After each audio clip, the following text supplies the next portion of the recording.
Mayor, I am the proud grandson of a World War II veteran.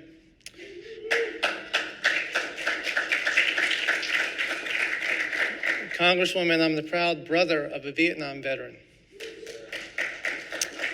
It was fate, really, that I'm even standing here.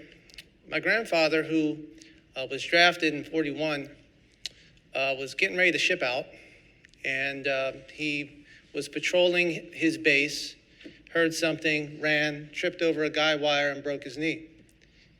2 days later, his unit shipped off to Europe. My grandfather came home, but his unit didn't. There's also 3 veterans that mean very much to us here in this city. Veteran Fletcher, Veteran Xavier, and Veteran Restrepo. A Pembroke Pines police detective who could not be here today, Christina Cruz, her work as a result of learning about Juan Restrepo, who had served in the military, grew up in Pembroke Pines, Flanagan High School graduate, died while protecting his unit. And she learned the story about Juan Restrepo. Detective Cruz came to the city commission, and we honored Juan Restrepo and his family by dedicating a street in front of Flanagan. Now, that is some fate, how a service member could actually impact my life, and not as an elected official, but as a person. You see, there was a press release that went out that day, and it went out nationally, and it was picked up in the Dallas-Fort Worth area. There was a woman who was doing a search for her brother, that she had been looking for nearly 40 years, because you see, I hadn't seen my half-sister since I was 4 years old. And I knew I had a brother because I met him the following year when I was around 5. But life has its challenges, and with our father not in our life, it just became difficult and we lost touch. But this woman did a search that day, the day after the Juan Restrepo street naming, and my Facebook page, my Pembroke Pines Commissioner Facebook page, popped up in her search. So she wrote a message.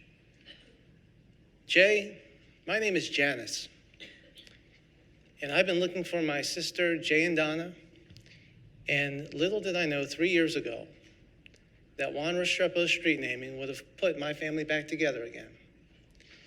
This past May, I was able to travel to Dallas to go to a high school graduation with my niece, and my brother Glenn and my sister Janice and I got to hug each other for the first time in over 40 years. The first time that we were ever in a room together. But you know, fate has a way of bringing folks together. Learning that my brother served in Vietnam, as I addressed my Vietnam veterans today, he, like many others who served, came home to this country without getting a proper welcome back. And so, what I'd like to do, if you don't mind, is recognize a very special guest today, someone who traveled from Kansas City. Sergeant Glenn Hager, my brother, please stand.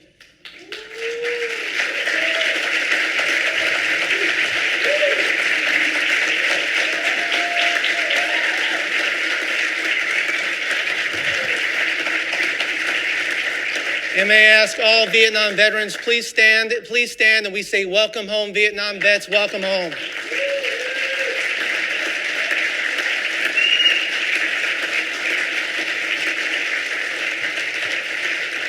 Thank you all. God bless.